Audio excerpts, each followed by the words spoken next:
شاب مصري مقيم في الامارات كسب 1000 درهم عشان يتوقع ماتش مصر وبلجيكا، فكسب ال1000 درهم. شروط المسابقه يا جماعه، لازم تيجي الكافيه وقبل ما تيجي تكتب في الكومنت التوقع بتاعك قبل الماتش، وبعد كده تيجي الكافيه، الماتش بيخلص بنوزع الهدايا. فالجائزه الاولى كانت 1000 درهم، وهو كان باعت لي الساعه 8 تقريبا، فهو اول واحد باعت النتيجه. فمبروك عليك ال1000 درهم. شكرا كافيه المجلس. ثانك يو. اكتب مقهى المجلس النعميه 1، تعالى واكسب الهدايا كتيره، ما تشغلش بالك الهدايا كتيره، بس اتوقع صح وتعالى جايزه. مبروك يا حبيب قلبي.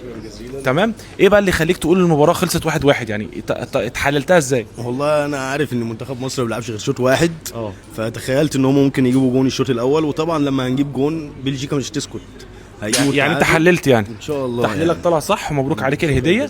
اي حد يا جماعه بقى، الكافيه هنا او مقهى المجلس عامل طول البطوله هدايا، اتوقع، تعالى اقعد، طلعت النتيجه صح، اشوف الكومنت، هدي لك الهديه. فمبروك عليك. انت اسمك ايه؟ محمود. الف مبروك يا محمود. الله يبارك. اللي بعده